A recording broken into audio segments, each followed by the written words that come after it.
บทពិសោធន៍ជារថភ្លើង7-5ម៉ោងទៅដល់ក្រុងកំពតទៅដល់ភ្លាមមកមួយឡើងដូចប៉ាគួយ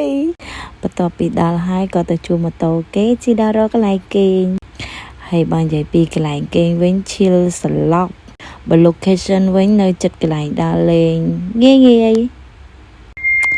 ដូចតាដាដងទេដងអីហ្នឹងអូឲ្យអួយហើយបើនិយាយពីបន្ទប់វិញ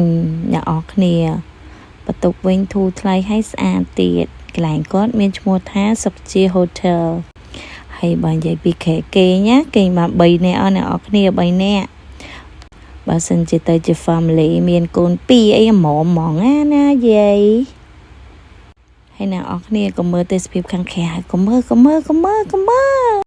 អ្វីដែលខ្ញុំទូបានគឺខ្ញុំចង់បានបែបហ្នឹងឯងទៅកពតដងនេះទៅរាល់ដងនេះខ្ញុំទៅជាមួយខ្លោខ្ញុំប៉ុន្តែខ្លោខ្ញុំនឹងអដែងអ្នកអាឡែស៊ីជាមួយនឹង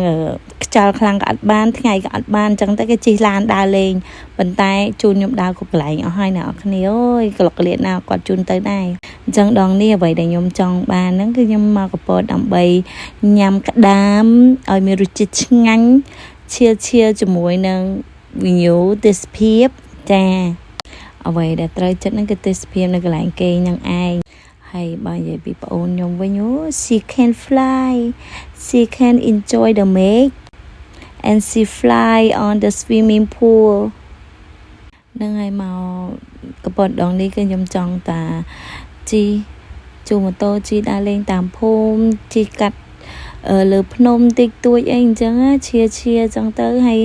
ត្រឡប់មកគេនៅកន្លែងដែលមានទេសភាពស្អាតដូច